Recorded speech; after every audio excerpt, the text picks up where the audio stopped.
Hey, sports fans and savages. Thanks for stopping in. Welcome to the Greg Medford Show. Greg here with you.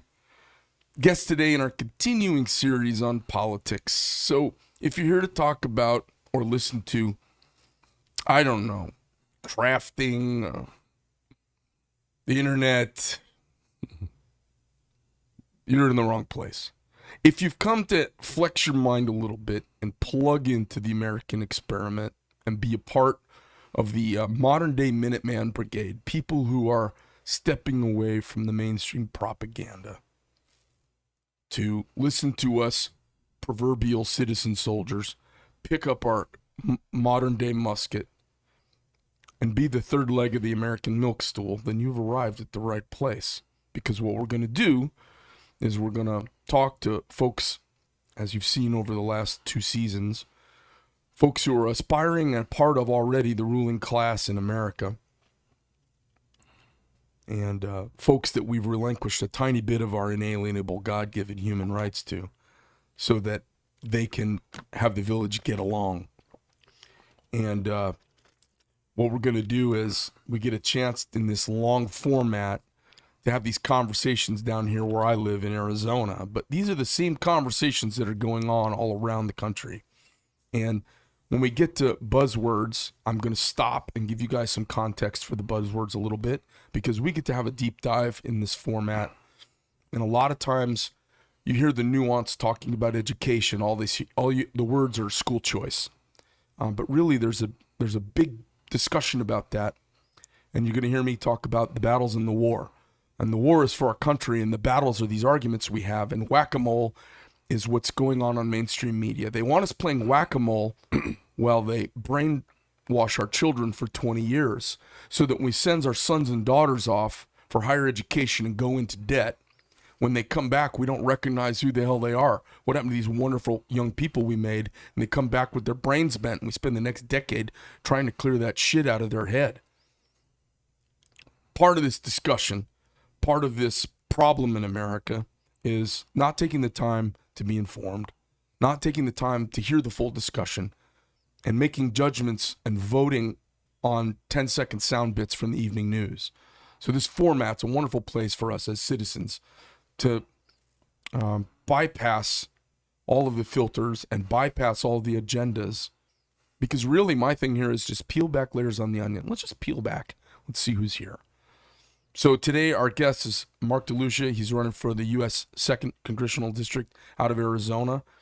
Now, I know he's just here in Arizona, but there's somebody running in your state, and these are the issues afoot. And if you listen to us talk about these issues here, you'll be more informed when you talk to folks in your own town, in your own neighborhood.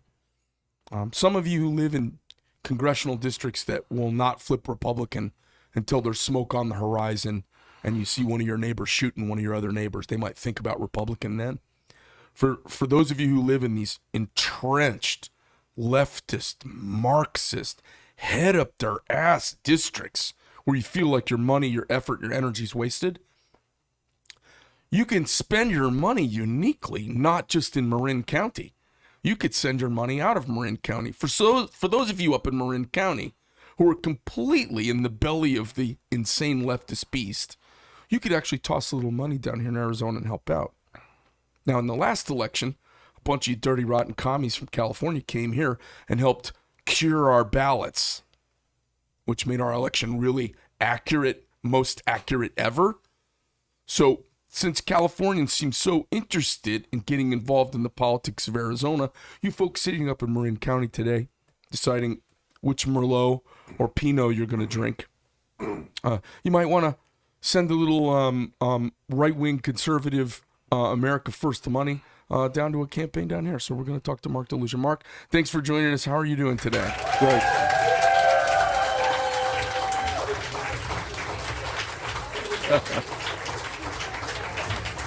They'll settle down. Calm down, people. Greg, I'm doing great. Thank you. How you doing? I'm doing good. And by the way, I want to say up front, thank you for doing this. Not for me, but for America. So, well, I appreciate that. You know, I'm too old, too fat. My knees aren't good enough anymore. I'm still angry and mean enough, but I can't kick down doors and do anything meaningful like that anymore. Plus, I got a bunch of people here that, you can only go off to war when you don't have everybody else counting on you. Then you go off and be part of something bigger. It's hard to do that when you have a business and you've got a family. And for soldiers who go off with spouses and children, I don't know how they did it, because I was 17 and 18 when I did it. But I feel like it's kind of our civic responsibility. And, well, look, you're just wearing a different uniform now. That's all. Yeah, kind of. Okay, you're still fighting the battle. Yeah, for sure. And I appreciate that, by the way. So. Yeah, thank you. So, for those of you who are not familiar with Mark, are you the only Gold Star dad running for U.S. Congress? I believe so, and I also believe that when I get elected, I will be the first in history to be in Congress. So for those of you who don't know what that means, welcome to the modern era. A Gold Star parent, which really started in World War I. You would hang a flag. I have one hanging in my office, actually. You would hang a flag in the window of your home, and you would see them across America. You would see stars for how many children were serving overseas, and then if you lost one of your children, the stars would change, and you would get a Gold Star. Mm-hmm. Of course, we had the Sullivan family lost 4 on a submarine, right? Right. So that was a 4-time Gold Star mom, unfathomable, right? And Mark lost his son as well. Before we tell your story and talk about politics, which seems kind of minuscule in comparison to what your family's gone through, can you tell us a quick story? Tell us about your son a little bit. Well, of all my accomplishments in business and everything else I did, my number one accomplishment was my family. Yeah. Diane and I have been married for 41 years, and little did we know, we were raising 2 American heroes. And both boys went to college. They were greatly influenced by 9/11. And they both left CPA firms. They were degreed accountants, and they both left CPA firms, and they said, we're going to go in the infantry. And people actually said to my oldest son who survived, he said, Scott, why would you do that? Why would you leave the cushy life? Why you? And Scott said, why not me? Yeah. Okay. So when people ask me, Mark, why are you doing this? Why are you running for I give the same answer. Okay. So both boys left CPA firms. Now, Stephen had a head start. He was younger, but he went into the Vermont National Guard, and he was put into A Company, which is the Green Mountain Boys unit. Ethan Allen, the very famous unit. Yeah. They put all the great guys in there. Yeah. And his guys that he had with him were phenomenal, right? And so he went to Iraq to replace a fallen soldier over there, and he volunteered to go to replace him. He went to Ramadi in 2006, which is what I understand the worst place you could have been in the world, except for maybe downtown in the liberal city. Okay, with all the crime going on. Chicago, right? Okay, yeah, right. Yeah, south end of Chicago.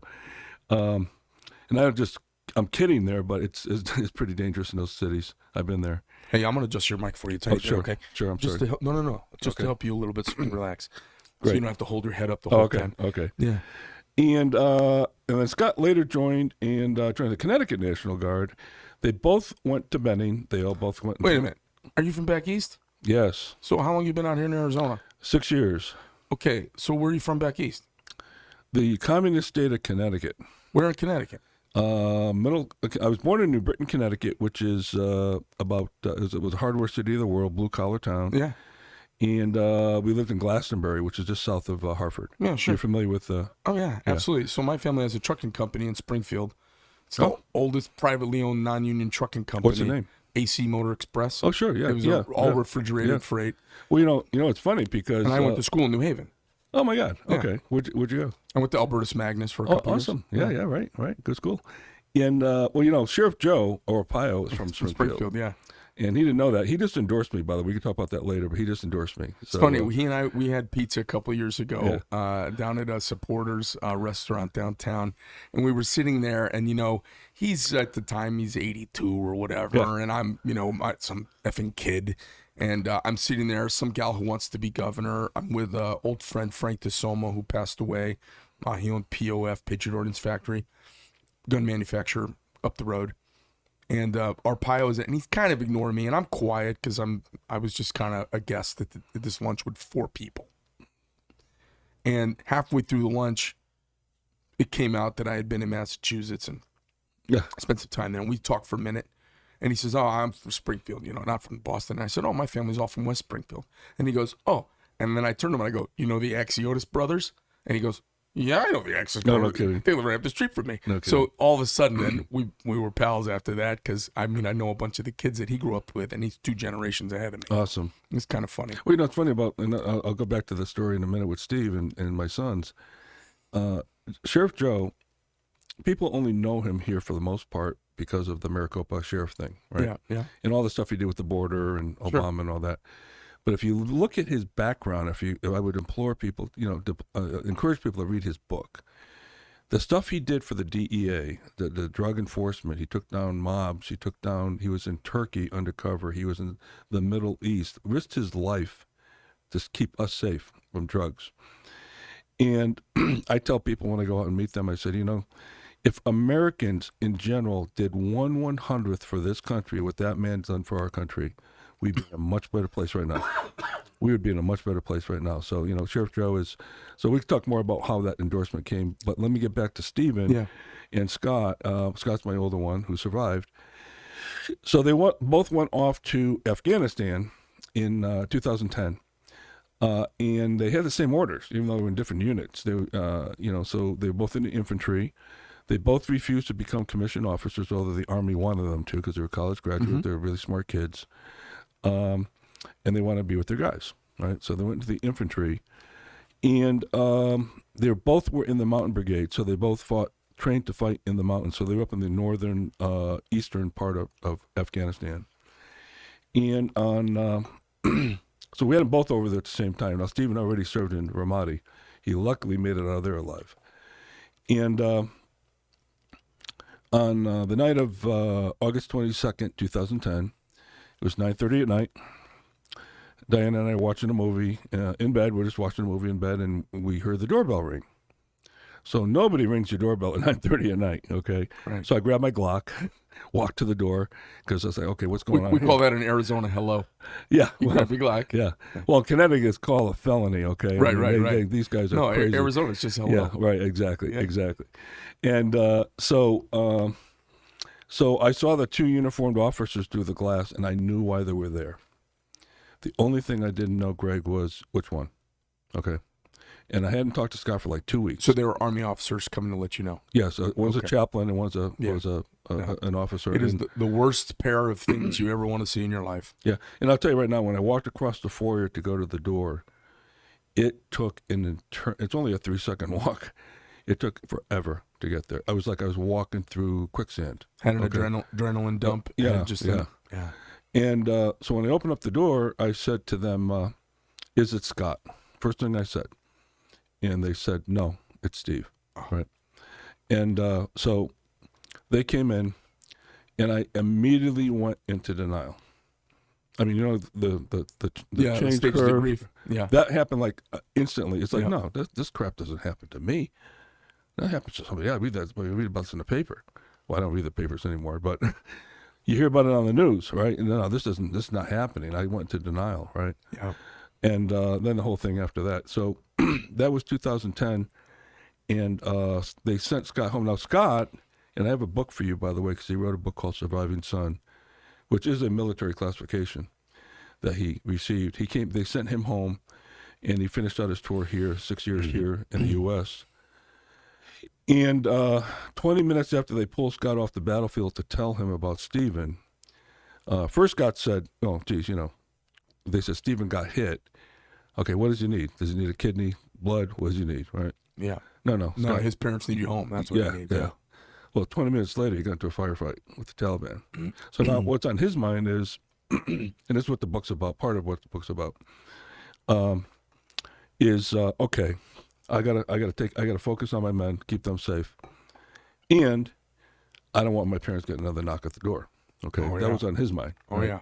So he made it through that and came home, and then, here we are, right? So, excuse me.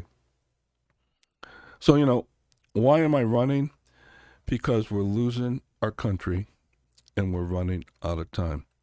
And I was sitting around last summer complaining about something this guy in the office, Oval Office, is doing. I don't know what it was, Greg. Pick something. Whatever he was doing, it was screwed up. And Diane says to me, you know, Mark, you're a hell of a businessman. You traveled the world. I've been to 45 countries. I've seen the underbelly of the world like you have. I've seen slave labor in China. I've seen technically how do they rip off our technology. And I've got a story about vice grips to tell you about, if you want to hear about that. But you've solved problems. You've changed the FTC law to say, hey, you can't mark your product. I was instrumental in changing the Federal Trade Commission law to say, no, all or virtually all content has to be made in the USA. To mark your product made in the USA, just like your knives, okay? And we got that law changed, and I led that charge. And she says, you're a great problem solver. You know the issues. You got a finance. You got a manufacturing background. You got a supply chain. I mean, you ran businesses. You know what's going on. You know the Constitution. Why the hell don't you run? She said, our boys suffered. Other veterans have suffered. Okay. You got to pick up their sword. Let me unpack things a little bit. Let's back up. So Scott, your oldest son, comes home. Right. Stephen's been wounded in battle. Right. Was he? Do you know what happened? Yeah. Well, the day that Stephen died, and by the way, I found about this 10 years after. Okay. One of his guys that was under his command came and told you. Well, what happened was on his 10th anniversary of his death, a good friend of ours that we got to know, one of Stephen's guys named Jesse, called me up on the 10th anniversary and said, Mark, I didn't want to tell you this, but I'm going to tell you what happened. I go, okay. Well, first they had bad intel. Okay, there were 200 Taliban and 18 of us. Of course. But we prevailed. Okay. So Stephen, they knew the Taliban was waiting for them in this village because as we're pushing the guys out of Afghanistan into Pakistan, they knew, that's how we got bin Laden out of there, right? And so we were going into this uncharted waters in this village. And Stephen looked at Judd. Now, Stephen was supposed to stay back and let his guys kind of lead the charge so he can command them from behind, right? Which I think you probably know that better than me because you're a military guy. And Stephen said to Jesse, give me your M203, which is a grenade launcher, right? And Jesse says, why? Jesse, just give me your GD M203. Steve, why? What are you doing? I said, you're staying back, I'm going up. Jesse, why? Jesse, you got a wife and 2 kids. I'm going up. You stay back. Right? And this is Jesse who called you up. He told me, yeah. Okay. You imagine the guilt in his mind, right? Yeah, listen. Okay, so Jesse said he saved my life, and 5 minutes later, Stephen got killed, right? And that would have been Jesse. So, was he killed by small arms fire? Or he got shot. He got shot. Okay. Yeah, kind of in the lower neck area. Okay. And his best friend, Wes Black, excuse me.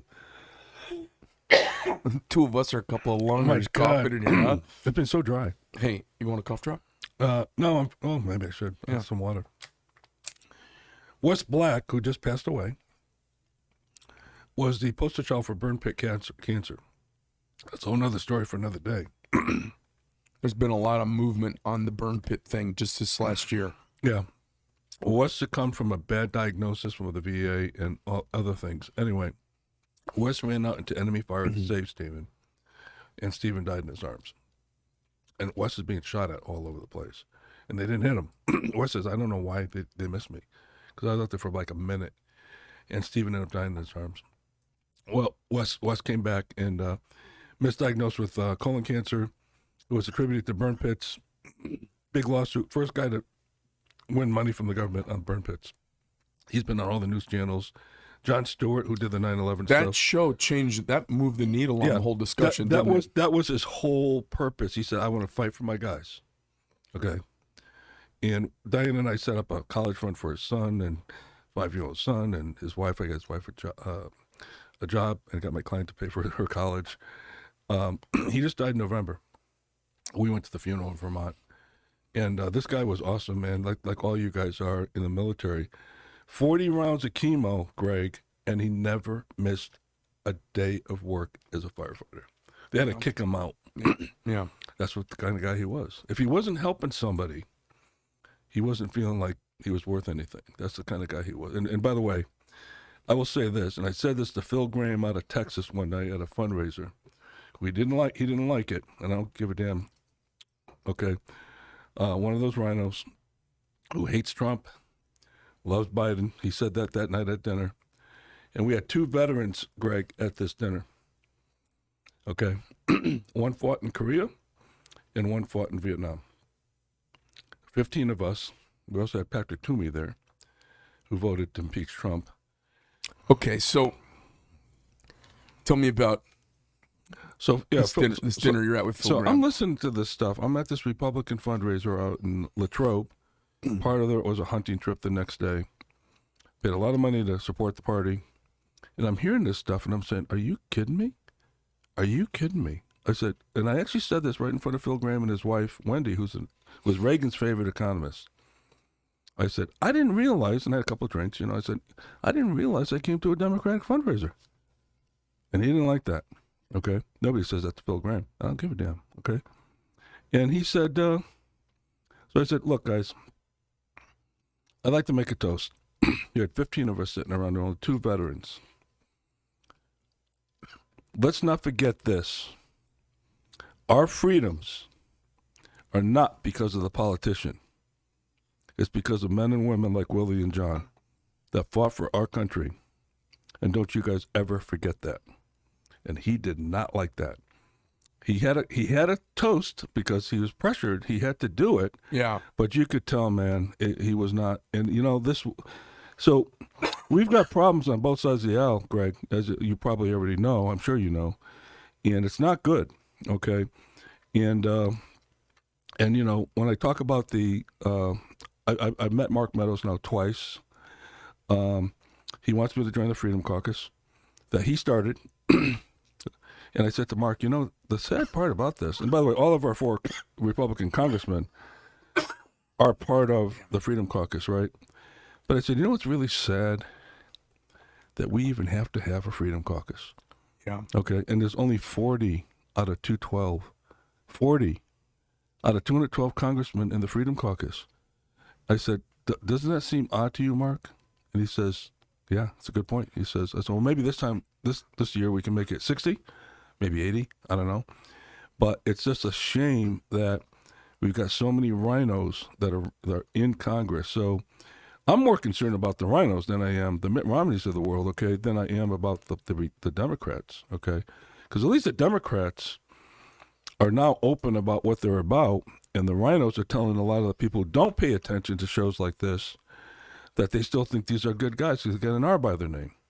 And that's not what's going on, okay? So, anyway. Well, I'm curious. I don't want to jump away too quickly. I think most people who know folks who've had. I want to step back just for a moment because clearly Sure. the loss of your son is a big motivator, and it's a big elephant in the living room with you all the time. And most people, honestly, when you hear about it, most people don't know what to say. They don't know what to do. Most people don't ask how he died or pushed or Right. even ask 3 questions like I did. I'm glad you did, by the way. And they just nod. And, I kind of want to nod to him a little bit. So, do you know what rank was he? Sergeant. He was a sergeant, okay. So he was either leading a fire team or a Yep. squad? Yep. Okay. And you found out he was lost. How, did the Army conduct themselves well with you guys? Oh, unbelievably well. Okay. Unbelievable. We had 2. So Stephen was engaged to be married when he got back to his high school sweetheart of 8 years. And Steve was 25. And Lisa was 24, 1 year earlier. She's like a daughter to us now still, Yeah. But we had 2 crisis assistance officers, Sergeant Joe Burke, who was ours, and then another lady named Andrea, who was Lisa's. And they were phenomenal. Absolutely phenomenal. Well, that's good. Yep. So were you guys were living back east when this happened? Yeah. And then decided after the dust settled, let's go west? Yeah, what happened was when Scott came back, he had our 3rd grandchild. So he and his wife decided to move to Arizona just to get out of Connecticut for a lot of different reasons, right? Which I don't think I need to explain. And he came out here. They live in Surprise.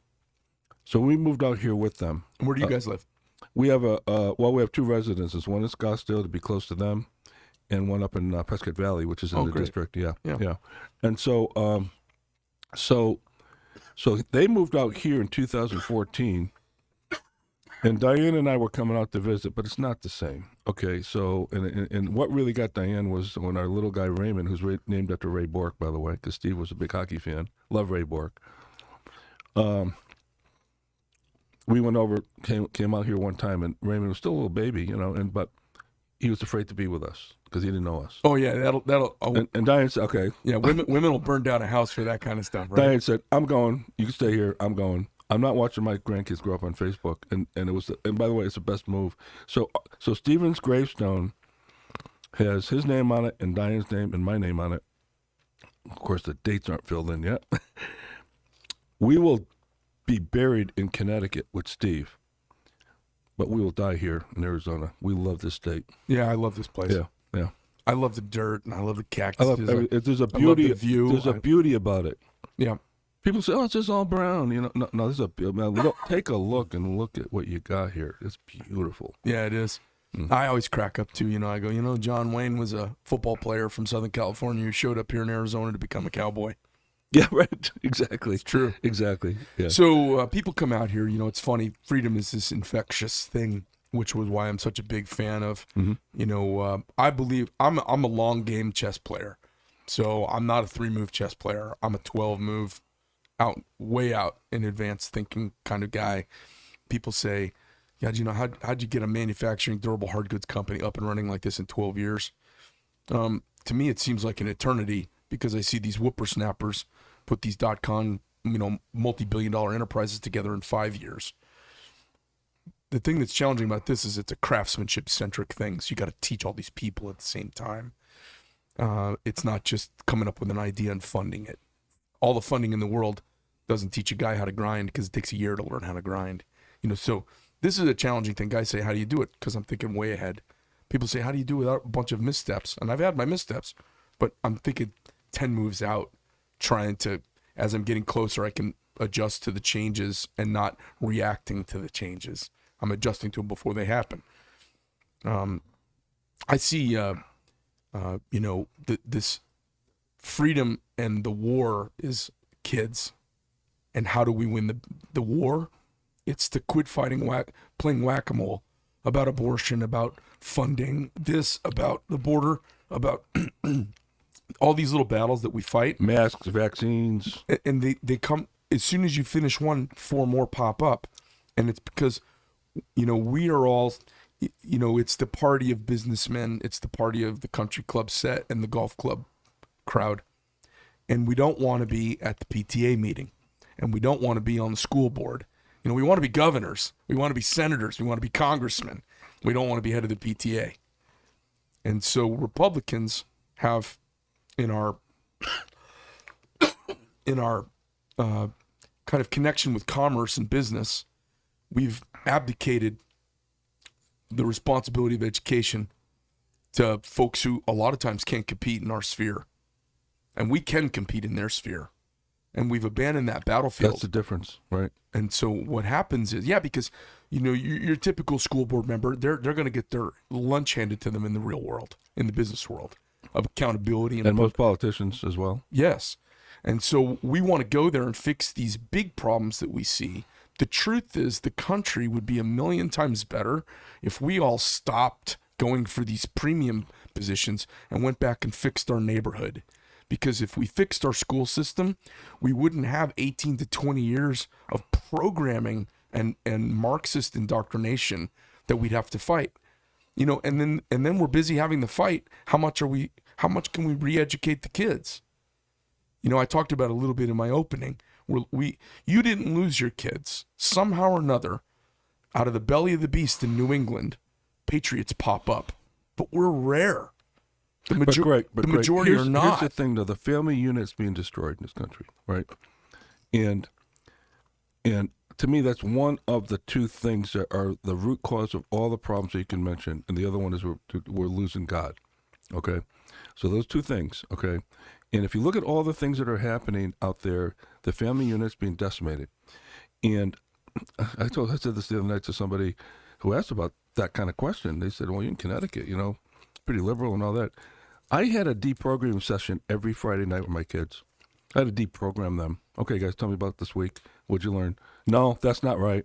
No, I do the same thing. No. I do the same thing. But you with my got to daughter. be a parent, man. You can't just let the school system take your kid and indoctrinate them, because they're not teaching them how to think. They're teaching them what to think. And I had to deprogram these guys every single week.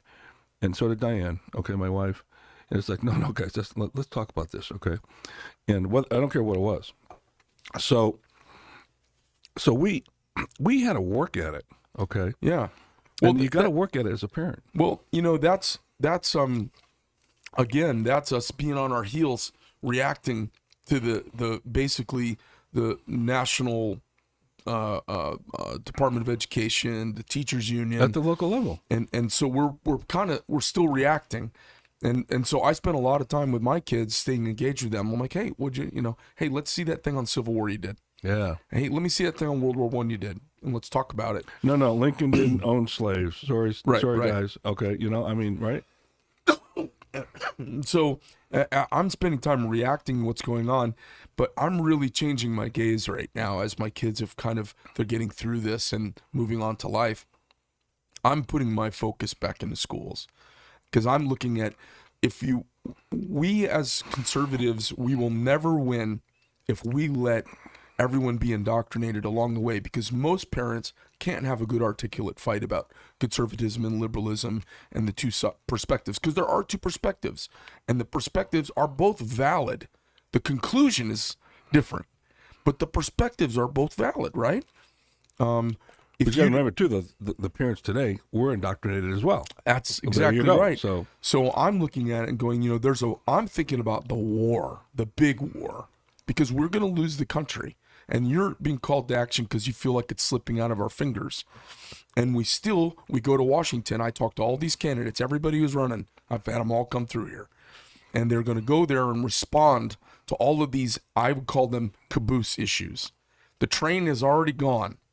And now it's the very end. We're trying to fix the border. Well, the problem is everybody's brainwashed on what the solution is. We know what the solution is. The border was working great 24 months ago. We know what the solution with energy is. There's no solution to figure out. We know the solutions, and we're choosing the opposite direction as a country, wholesale. It's frightening, and so whatever you do as you go to Congress in this campaign, and we're going to talk about the campaign next. I hope that education is a component. And it is, and you know what? So many have told me, and I won't tell you the names, and you'd know who they are. You can't educate the voters. Bull, you can't. I just did it last night in Chino Valley. You can do it, but the tide is too big to change them on. We've got to take back our schools. Right. And it's not so that we can indoctrinate them. It's so we can stop indoctrination. We need to, I didn't know the politics of my teachers when I was a kid. I've met my kids' teachers. I know their politics. I can tell as soon as they open their mouth. Oh, they bring their politics to everything. I remember my first poli-sci teacher, Jake Mehegan. He went to Boston Public. Jake, Greg, what's that look on your face you got there? Tell me what that look on your face is. I'm like, Jake, I don't buy it. And he goes, oh, of course you don't, because you're from that Republican side of things. But let me explain to you your perspective and my perspective, and we'll see where you come up. And I never knew what a Democrat he was. I didn't actually know. And he was teaching public policy from both sides. At least he was willing to have the conversation. Here's the thing about progressives. But no, he was awesome. That's what I'm saying. Yeah. He was influential. Because here's the thing: people don't progress. They don't even know what that means. Go back to Woodrow Wilson. Progressives mean they don't believe in our Constitution. That's the bottom line of progressives. Absolutely. There's other crap about what they believe in. That's what they don't believe in. And it's not that. And you had a lucky to have a teacher like that. No matter how he went, which way he leaned, it didn't matter, because progressives now say, if you don't agree with me, not only I'm not going to disagree with you, you don't have a right to your opinion. Your First Amendment You're a rights Nazi. are gone. Your First Amendment rights are gone Right. because you don't agree. And that's what a progressive is. And that's what happens. So we shame people.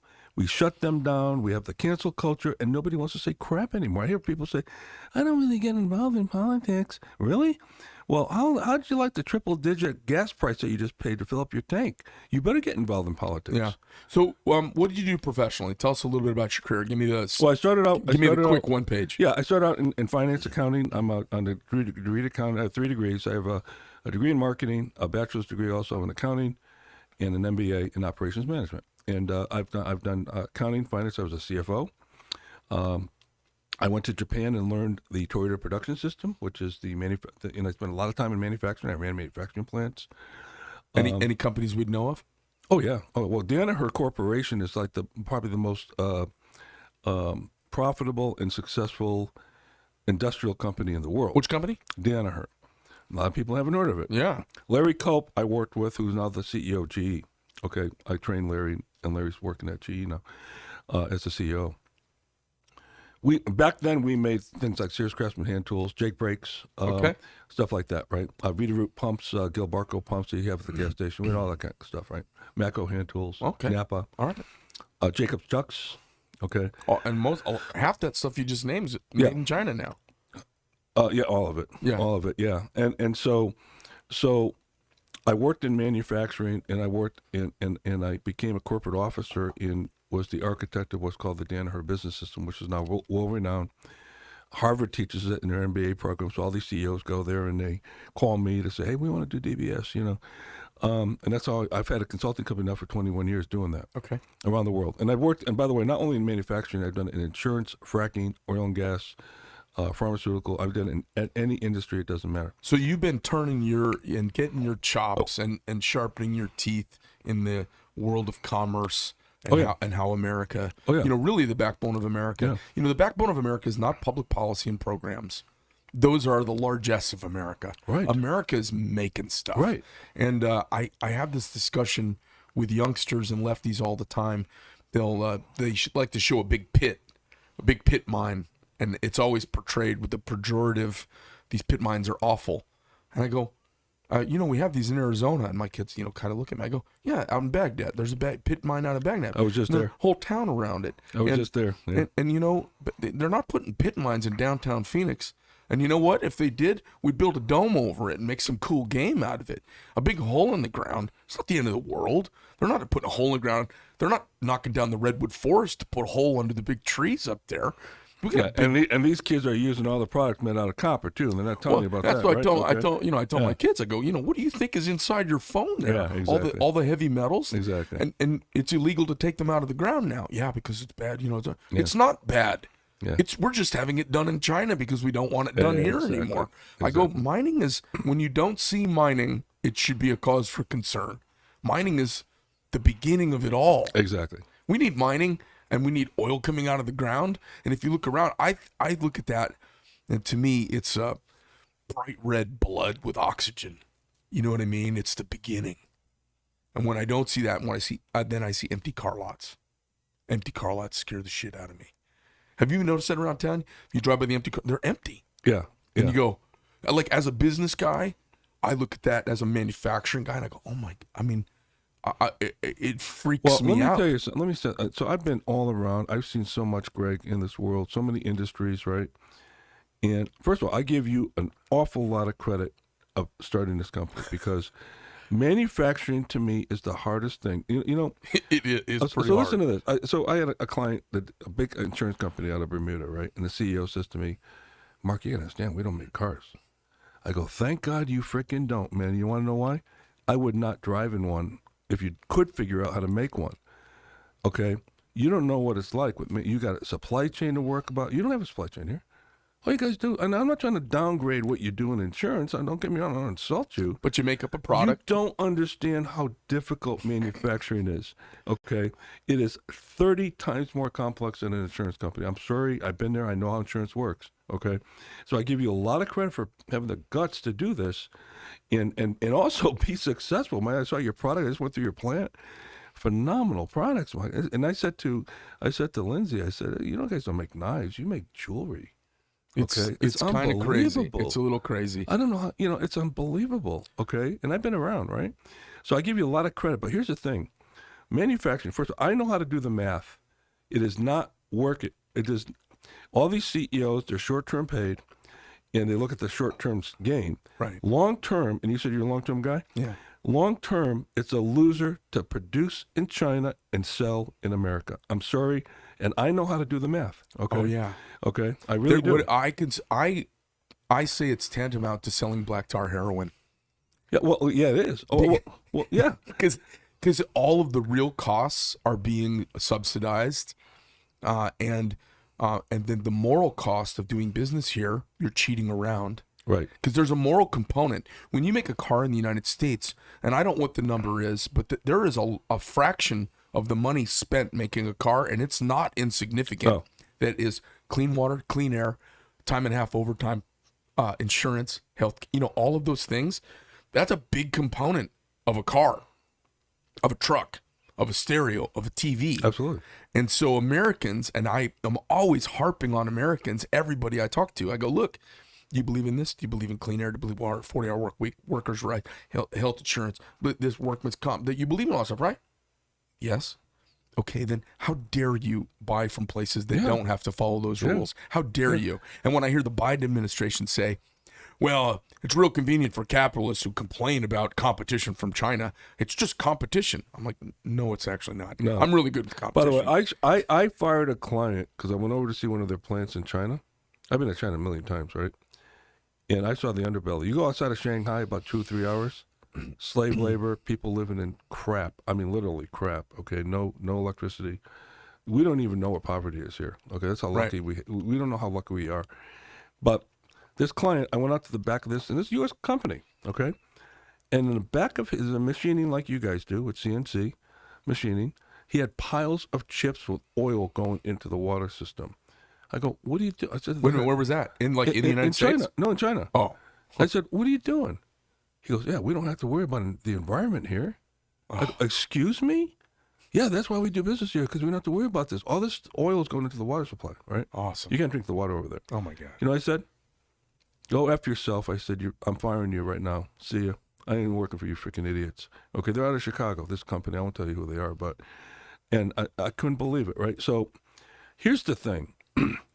First of all, the things that we do in China, there's a couple of things going on here. Number one is we first need to reshore and bring stuff back, and here's why.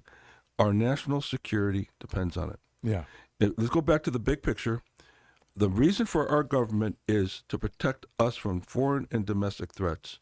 Well, here it is. First of all, I'll give you one example. 97% of our antibiotics are made in China. Oh, yeah. Spooks me out. If they stop that in the next 5 minutes, they could, by the way. It'd kill a million people this year. Millions would die, and it would make COVID back page news. Okay? Yep. You wouldn't even talk about COVID anymore. Right. All right, number one. And by the way, it's not only antibiotics. It's the raw materials for insulin. It's all the stuff that we need. Okay? Medical equipment, same thing. Secondly, our national defense relies on so many materials to build our national defense in China. Yeah. And they're our biggest adversaries. Okay, now, let's think about this. When you do business in China, a company wants like General Electric, let's say they want to go over there.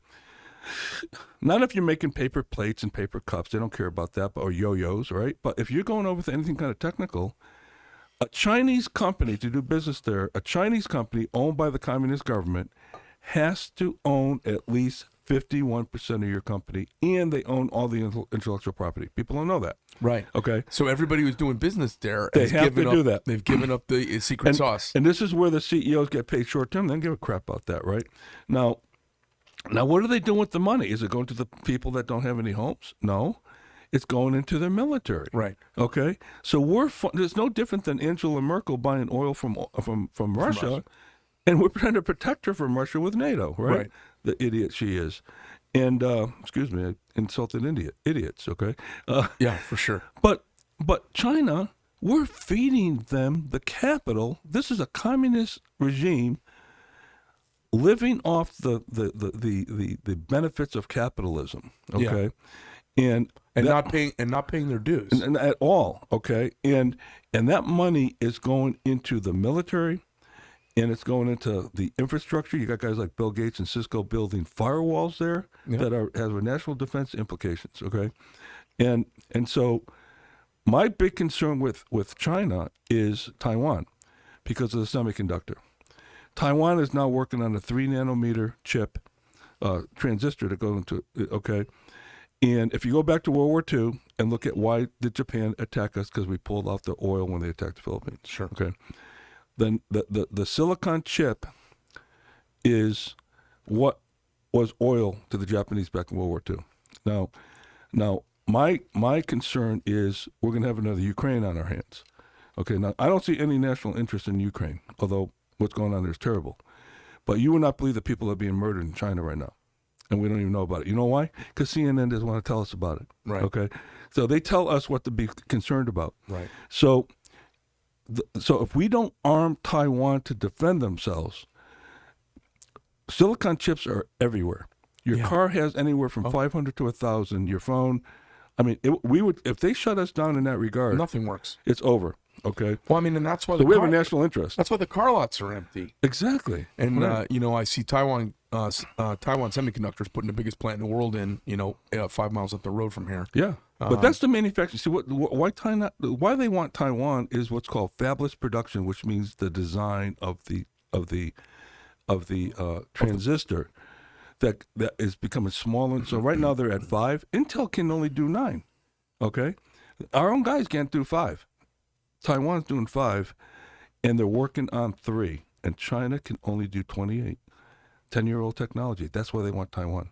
And people will say, well, they want it for national, No, it's all about the silicon chip. And they want those deep water ports for their submarines. Exactly. And if we're not smart about what we do at Taiwan, we could have another world war on our hands. Because that would be something that we go to war on.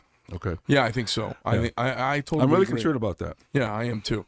And so, back up just for a minute. Your rating on semiconductors, that's 28 nanometers per second.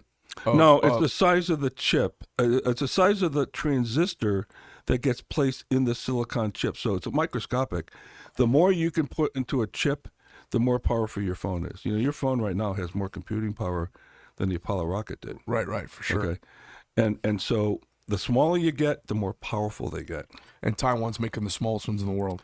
Yeah, and again, it's the development of it is what's going on there. So we're going to be producing the 5 nanometer here in Arizona through the Taiwanese company that's coming in, but China can't do it. Okay, and so that's why they want Taiwan. There's all kinds of reasons the liberals will tell you why they want Taiwan. That's why they want Taiwan. Okay, because that plugs in for artificial intelligence. It's everything. Yeah. It's almost analogous to me saying I'm going to own all the water in the world. Right. Okay, because right now you die. Right now, everything runs on semiconductors. Right, exactly, everything. Exactly. I mean, the lights. There's probably 10 of them in the in the microphone. But these guys in Washington are so in bed with China, they know about this threat, but they're looking the other way. So we need to put people in Congress that, first of all, understand supply chain, understand the dynamics between countries, who's been there, who's seen it. I've been to Taiwan. I've been to chip companies.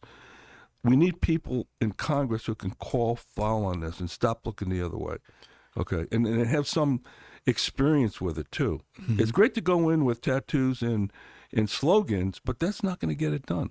Let me talk to you. Let's do a lightning round, okay? And sure. It's funny, and I hate to say this, I've gotten bored talking to candidates and politicians about the big 5: border, security, critical race, the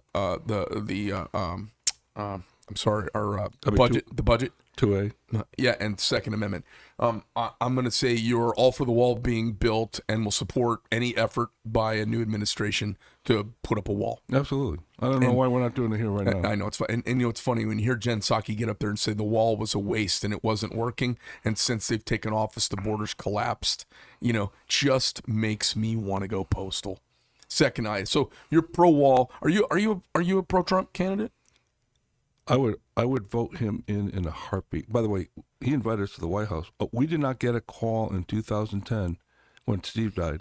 We got a form letter that we compared to other Gold Star families with the same stamp signature. Okay, at least you got a name right on it, right? It's a plug and place on their Word document. Well, in 2019, President Trump's office called us and said, Melania, the First Lady, and President Trump would like to have you and your family come. So Scott, myself, and Diane, my wife Diane, went to the White House, and he had a ceremony for us and other Gold Star families. He put on a show, Greg, phenomenal. Can I just tell you? I'm going to tell you something. I fucking love him. I love him. You know what people say? He's a lunatic.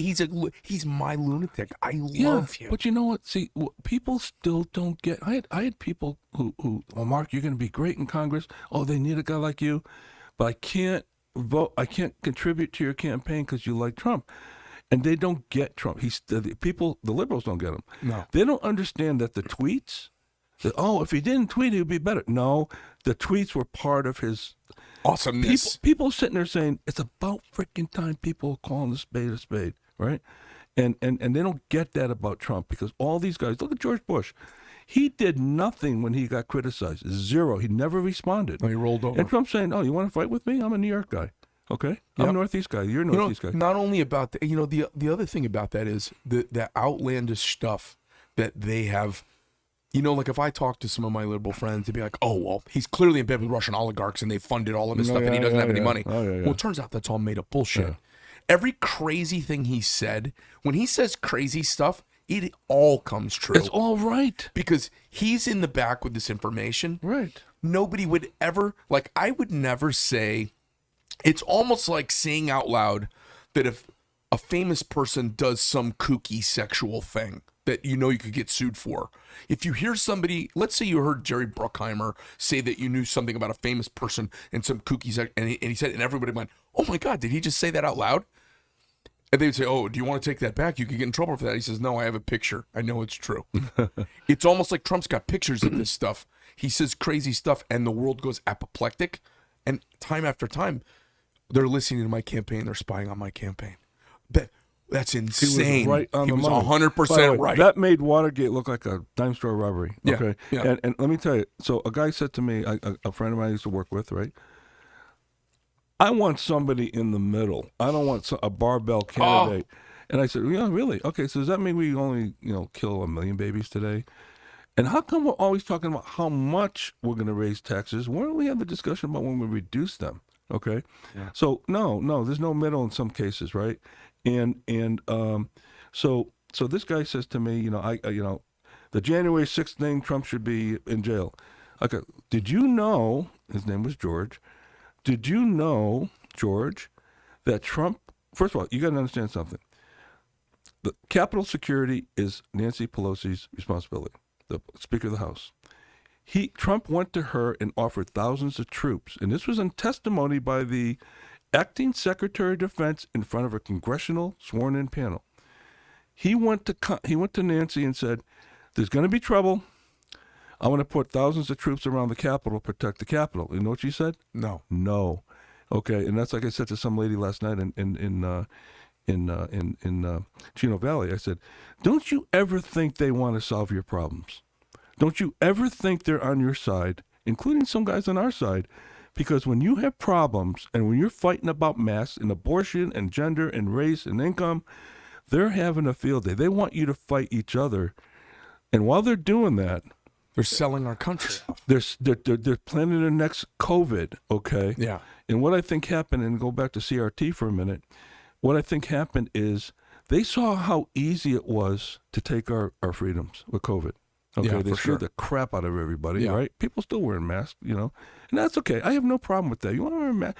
Want to wear a paper bag over your head? I don't really care. I don't want the government telling me I have to do it. Right. Okay, but then what they did, and this is where the Democrats made a mistake, the liberals, I should say, they came in with CRT, which has been around since the 70s. Okay. And they said, "Hey, that was so easy with COVID. Let's just pile on, man." And all of a sudden the CRT came out, and people said, "Wait a minute, now you're screwing with my kids. Let's stop now." And this is where we are now, okay? So they overreached. They overreached, okay? And they took advantage of how vulnerable we are. Arrogance, Icarus. Arrogant, yeah. Yeah. Okay. So that's what's going on now, and thank God. maybe COVID was a good thing. This is almost the best thing that's ever happened right. because they put on the Zoom and we got to see all these crazy Yes. teachers. I met with a teacher the other day and I could tell. I walked in, I had a shirt with a really simple little gold Eagle Globe and anchor on it, black t-shirts, jeans, went in to talk about stuff with my kids. I sat down, one of the teachers, very nice, first year teaching, stuff in order. She's semi-professional attire, very nice lady. The woman next to her, longtime English teacher, blue hair, rainbow band on her watch, slovenly dressed, scoffed and made faces at me. Well, I basically was like, hey, I know you guys have got what you're doing. I know, we've got a tutor. We've got this math thing we're doing, and our outcome's not working here. We need to communicate better. And to the woman scoffing at me and making rolling her eyes sounds. She forgot you're the customer. I almost went over the fucking table. Now, I kept my shit together, but the principal, a really nice mom, and my wife, the two of them almost went over the table. And I was like, I ended up being the voice of calm and reason at the table. I like your wife. Yes, you almost went over the table. So, it's going on out there. And it's one of the reasons my focus has changed because I wanted to do other things for the country. And, I've had a bunch of people push me to run for governor. And I'm like, no, I want to talk to politicians. I want to see I think there's a war to be won in the schools. I think if we own the schools, we will win 2 centuries of debate. Right. But we have to own the schools. Go back to the Communist Manifesto. This is one of their playbooks, right? Mm-hmm. Get the kids, take your guns, and take away God. Separate parents from the kids. Right. Kill God because then we can steer your morality. Mm-hmm. Right. I said to a lady the other day up in Cottonwood, okay, and she said of the Republican Party up there, and her husband's Vietnam vet. And we started talking about Stephen, and Stephen, by the way, was spit on in Vermont. Okay, believe me, that crap is still going on. Oh yeah. So I said to her, the guys that spit on your husband when he came back from Vietnam are the people and guys and gals are now running the show. Oh yeah. Okay, but I said, don't you ever think when they tell you, thank you for your service, they don't believe it. Nope. Okay, and they don't believe it, and that's bull. We got some liberal relatives back in Connecticut. Thank you for your service, Scott. Take your. Yeah, well, we moved away. We killed all of ours. Okay, yeah. Oh, that's why you have the knife company. Yeah, okay. yeah. And so, but basically, I said, please don't tell that to my son.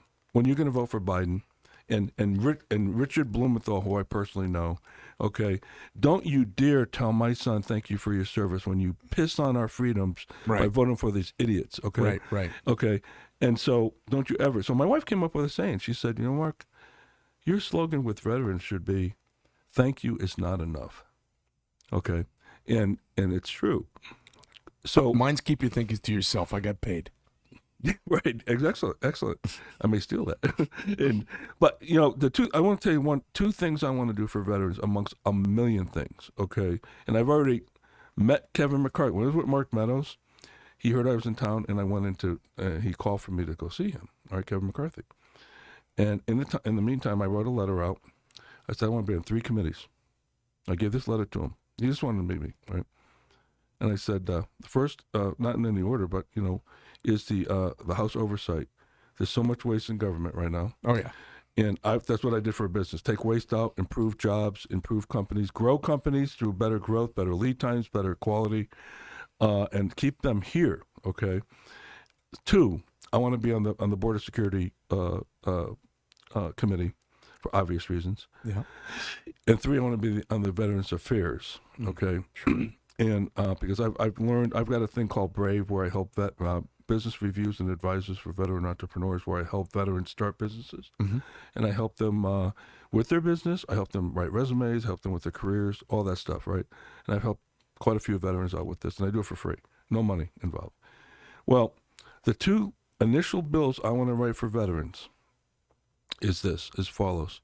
1, if you serve time in a combat zone, you already wrote the check to the United States up to and payable with your life, okay? And that's not my saying. That's a saying that you've heard before, but I'm stealing it. You should be exempt from income taxes to this government for the rest of your life on any income. Okay. Boy. Now everybody can get behind that, right?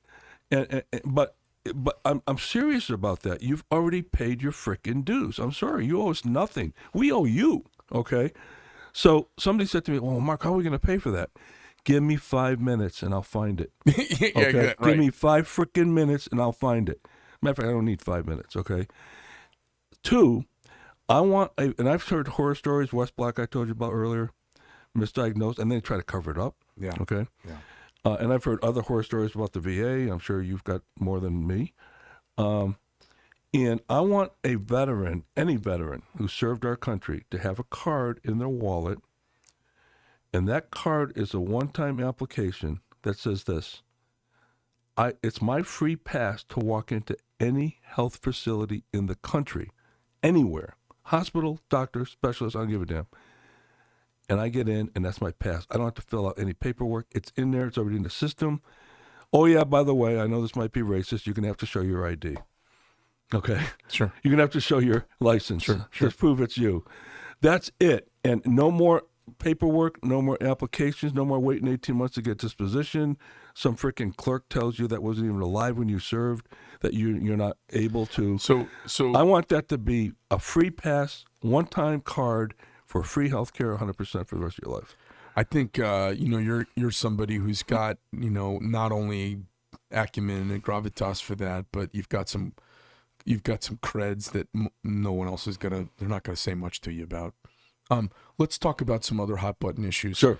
And as one of 435, you got to go in. Are you working? Are you? Let me stop. Let's talk about the Arizona campaign. Who is right now in the primary running against you? There's like 5 or 6. Is 7 Walt? people. Is Walt in the same? Walt Blackman, Eli Crane. Yep. I just met Walt a couple of weeks ago. Great guy. Yeah. I like great Walt guy. a lot. Yeah. The real question is going to be here: what are you going to do when you get there? Yeah. Okay, that's the key, right? Yeah. What are you going to do when you get there? Do you have the facilities to be able to do that? Because we all check the same boxes, right? Two-way, border, everybody checks the same damn boxes, right? Right. But it's what you're going to do when you get there is going to be the key. Okay. Yeah. And So what sets you apart from Walt and Eli?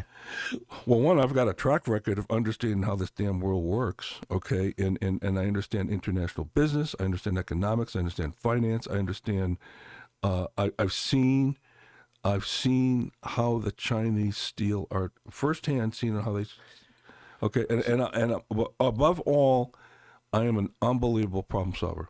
So these guys, they're lovely Americans. They're good dudes. They've served the country. Yeah. Sometimes you can have a maybe too myopic or small a perspective if you've done one thing for a whole career. And so you're running on this. I've got a bigger diversity of skills, a bigger skill set, and a more global vision than my skill set that plugs into the American. And I'm 65 years old. Right. And everybody says, "Oh, that's a liability for a candidate." No, it's not. I've made a lot of mistakes. 65. I think 65 is a fantastic age because I don't think 65's you're pre-elderly and you're post kind of stepping on your willy. There's a spot in the middle there where you're kind of like sage. I don't have to do this, okay? Because I'm financially set for So life. how is your campaign against the two of them? Has there been any polling yet? No, but I got in late because I was waiting to see what Paul Gosar was going to do. Okay. And there's reasons why he didn't pick this district. So when he didn't, I jumped into it. Okay. So no polling. But let me tell you right now, I am resonating very well with everybody I meet, and nobody's going to outwork me. Nobody. Okay. Okay. I talk about work all the time. Oh my God. Carrie Lake is kicking ass right now because she's outworking everybody. Right. And she gets mad at me about stuff that I say. I really like Carrie, but I can't take a thing away from her for outworking everybody. I think there's, she may not like my opinions about this or maybe that, or maybe I critique her about things because I do, because I'm an honest broker. But I tell everybody she's outworking everybody for the gubernatorial race. She's got name recognition and is outworking everybody. And and those two things are pretty hard to beat. I think she's got the best shot of anybody I've talked to so far of getting into the governor's seat. If you've got the ability to outwork people, I know. I think Walt does a lot of walking around and talking to people. I don't know as much about Eli. He was a little harder to get in here, but we didn't touch on that so much. But you're doing the work. You're getting around. How about funding wise? I mean, I know everyone's got to kind of pull their pants down for the election commission. Well, look, first of all, there are some PACs that are interested in me, like Club for Growth, for example. But I'm not going to take money from an organization that doesn't fit my values. Okay. Number one, like a Planned Parenthood came to me and said, "Hey, we want to give you $1 million." Yeah, well, show it up here, Yeah. But as far as hard dollars go, which is the stuff that I raise, I've already put $250,000 of my own money in. Yep. And I'll put more in. Yep. Okay. We will have the money to win this campaign. That is not a problem. So you're going for a win. Yeah, and I've got a lot of great donors that I've raised a lot of money already.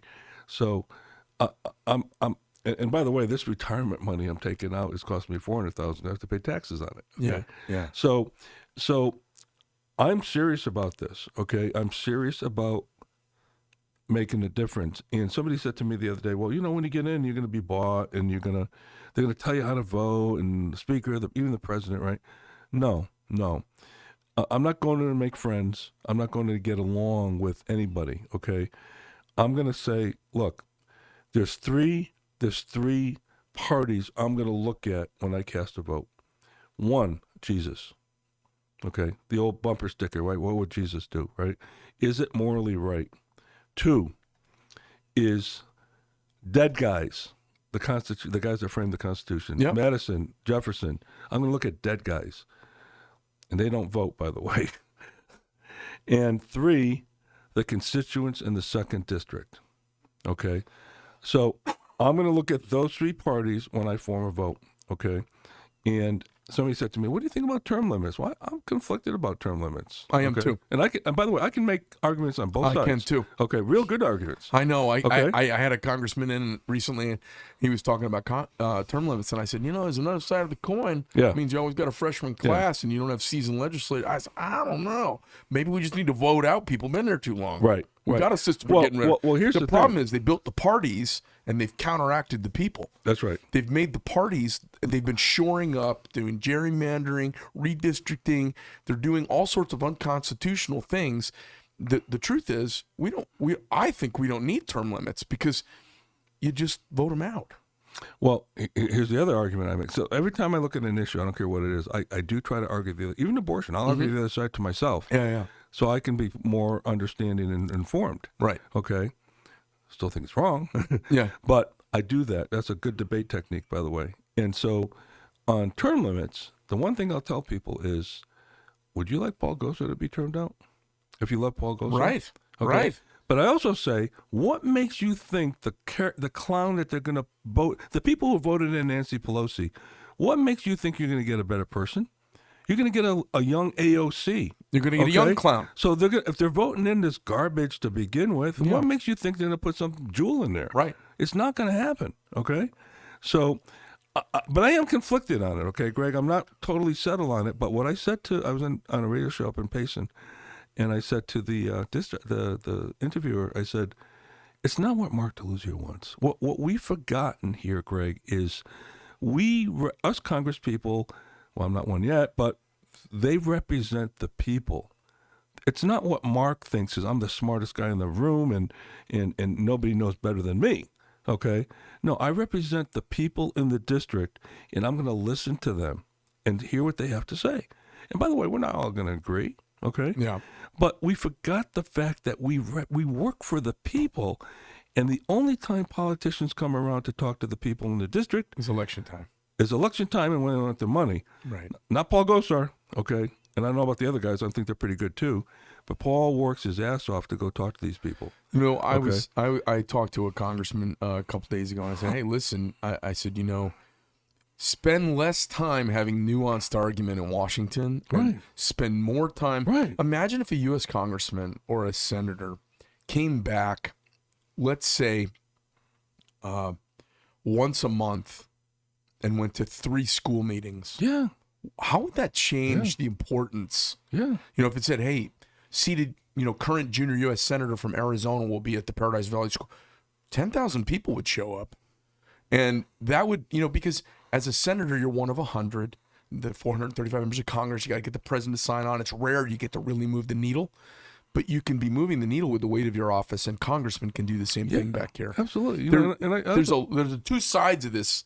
There's going to Washington, also staying here Yes. Well, I said to Mark Penrose when I met him, Mark, you were a congressman from North Carolina. How much time you spend in Washington versus, he says, about 50-50, okay? And I said, well, I wish it was like 5-95, okay, because I'd rather be here with the people and working with them. But one of my jobs is going to keep the federal government over here, number one, okay? But I said to, and people think I'm nuts, right? On my Palm card, on my website, there's a phone number. That's me. It goes to my cell phone that's in my pocket, okay? And when I become congressman, they're going to give me a special number, special phone. And guess what? I'm not going to use it. You will have that number. You can't. I don't think you can do business on a personal phone. Oh, that's right. That's right. Yeah. But you'll have that number, and people say, "Well, you're going to go because the crazy's calling." Yeah, okay. Look. I could take the heat because what I'm doing is nothing compared to guys like you who fought for us. Number one, and somebody said to me, a lady running for the school board in one of my towns this weekend said to me, I really appreciate you putting yourself out there. I said, me? You're running for the school board. That's 10 times tougher than what I'm going to do. And, the thing is, to put her in your Rolodex for your state contacts. She is. It's funny. I've always had my personal business, my personal cell phone is intermixed with the business. Anybody can find me anytime, anywhere, 24 hours a day. When Benghazi fell, I got a call it early in the morning, and they said, "Hey, Greg, we had a bunch of our kits get melted. Can you do this?" And I said, "Yes." And they said, "We also heard you're friends with these 3 other companies." And I am. And so I was on the phone at midnight with the owners of the companies. I said, "Hey, meet me in the morning. Steal whatever shit you can from everybody in your company. I need to get these kits together. I need to get them to the embassy in 24 hours. And we did it. And so those guys are like loyal. And that same thing would happen with the Arab Spring in Egypt. We were doing stuff at I was down here when it was dark, just packing stuff up, getting ready to get it out. Now it's just knives. I'm not that important. I'm just making some tools. But these little talismans and tools that help guys be more comfortable, be more dangerous, feel better, I think it gets people home in some way. So that's my mission. Yeah, it's just nice until it saves a life. Yeah. So don't cut yourself short there, buddy. The thing about this, I love accountability, and I feel like it's the principal pillar that we lack in our culture now. We lack accountability for people lying. As soon as you couldn't pop a dude for staring at your woman or getting out of line, everything started to decay. When I was growing up, if you looked at a dude's girlfriend lecherously, he would just pop you in the mouth. And I'm not that old. We grew up in similar places, and people would fight all the time. And when I got married, I told Amy, I said, "Hey, don't flip anybody off. A guy might just get out and pop you in the mouth. You're out here in Arizona. Somebody might just, might just get into it with you. Don't start anything with anybody. It's a different reality now. There's no causality in people's consciousness." Because we have a generation of people, I've written about this. We have a generation of people who've been sassing men and not getting popped in the mouth. I remember when I was a kid, you get out of line, a grown man you didn't know would grab you by the scruff of your neck and say, "What's your dad's name and where do you live?" Uh-oh. And then when you got there, my dad, he'd be like, "All right, give me my son." And then, he'd be like, "What happened?" And the guy would say what happened. He'd be like, and then my dad would yell at me and he'd go, "You get your ass in your room. You're mine. I'll talk to you in a minute. Let me deal with this neighbor." Man. And that doesn't, so we have a whole generation that didn't deal with that now. No. Greg, my father, right? First of all, he was work ethic, 44 years as a tool and die maker, New Britain machine. Oh boy. Hardware capital of the world, you might know. Yeah. And Springfield, very similar town. Oh yeah. Okay. You had the street stuff, you had the gangs, you had to know how to take care of yourself, right? Yeah. So, but there was all this durable, old-fashioned manufacturing going. Singer, Pratt and Whitney. We had Stanley Works. We were the hardware capital of the world. And they had all those high school programs that worked in the high schools. Right. Yeah, my father went to Go and Tech High School in Liberton, Connecticut. Yep. Okay, a trade school. Yep. He became a great tool and die maker. He never missed a day of work in 44 years. Okay. Now, except for when he went to go fight in World War II, he was at the Battle of Iwo Jima. Okay. Your dad was at Iwo Jima? Mm-hmm. Mm-hmm. Holy smokes. Yep. And he talked about it too, right? I wish he was here today. I wish he was here today too. My God. So, and he lost a lot of guys on his ship. Okay. So anyway, my father, right?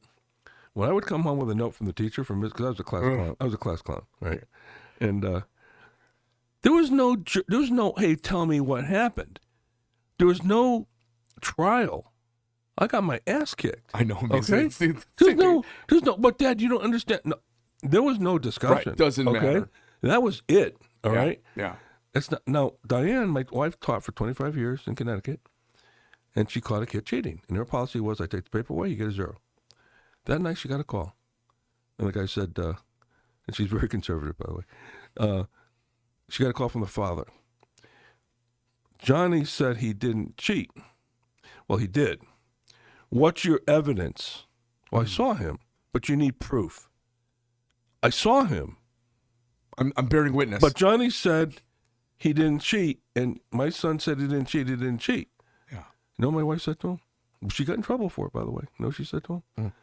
I think it's time you stop being his lawyer and start being his father. Ooh, what a line. Points to wife. No. Diane doesn't take any shit, so. Yeah, that's great. Okay, but. Well, listen, you seem like you're my kind of guy. The crazy part is I've had Eli in here, I've had Walt in here, I've had you in here, and I see great Americans all wanting to do good things. They're all great guys. The fantastic part is for an Arizonan who's going to go vote in this upcoming primary is there are great people to choose from. And I think they should go to your website. Tell us your website real quick. It's DeLuzioForCongress.com. So it's DeLuzio, DELUZIO for Congress.com. FOR Congress.com. All right. So DeLuzio, DELUZIO for all you Westerners who don't know how to spell Italian names. For Congress, FORCONGRESS.com. They can donate to your campaign. $10 helps. $100 helps. Anything helps. I say it's a bucket of blood by 1,000 cuts is what you need. Everybody's got to give a little bit. I heard Charlie Kirk say something last year. He said, if it's not hurting, you're not doing enough. People say, what can I do to save my country? What can I do? School board meeting and donate some money. And if it doesn't hurt, you're not doing enough. And I thought it was the best advice I've ever heard a regular citizen just be given. Go to school board meetings because he believes nudging the schools is really important as well. We've abdicated our responsibility in the schools while we've been running GE and Delmer or GE and Ford and all these big companies. We've abdicated. There's a bunch of little battles that need to be won every single day in schools. You know the other thing too, Greg, is Arizona has the precinct committee people as a program here. Not a lot of states have that. Yeah, and that's a great way for people to get involved. Okay. Yeah, the precinct men. The PCs. Yeah, I mean. Yeah, you've got to just get out there and get involved and take 100 people and And by the way, one guy said to me the other day up in Sholo, we were up doing an event. He says to me, all the people, I had like 50 people in the room, every people here are elderly. What are you going to do about getting the youth involved? And I turned around to him and I said, excuse me. I said, that's my question for you. This is your community. Where the hell are they? Yeah. I said, let me ask you, do you have kids? He goes, yeah, I got 2 kids. How old are they? 17 and 14. Well, why the hell are you? Well, Johnny has I don't want to hear about Johnny. You want me to get your kid to this meeting? Right. And you can't do it? Right. It's time we stop looking at politicians to solve our problems and you guys start taking freaking responsibility. Now, look, I'm glad you're here, but don't give me crap about your kid not being here. Quote a little John Kennedy for him, right? What can you do for your country? Get the youth here. And by the way, and I hand everybody a Constitution, here's 2 copies, here's 3 copies, 1 for you and 2 for your kids. Give these to the youth because they're not learning this crap in school. Not crap, but they're not learning the Constitution in school. Yeah. Okay, so. I mean, it upsets me that we just think.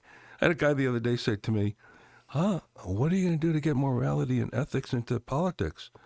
I don't know. I'm going to try to get pigs to fly first. Okay. Yeah. I'm going to worry about my ethics and you worry about yours. If we all stop changing everybody and worry about our own shop, we'd be a better country. Everybody's trying to change everybody else. Everybody's on their moral white horse because they don't like Trump's tweets. Right. Get off your freaking moral white horse and take care of your own shit show. Sorry. Yeah, no, for sure. Okay. Everybody has one. Oh, boy, I tell you, I know. I got one. Everybody has one. Yep. I think people want morality in politics, and it's funny they don't go to church.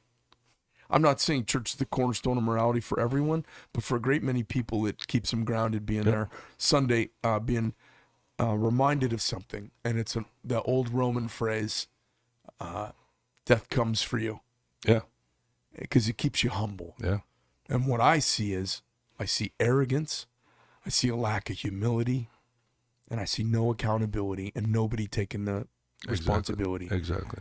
All I've heard from this White House is how the border was a mess when they got it. Not true.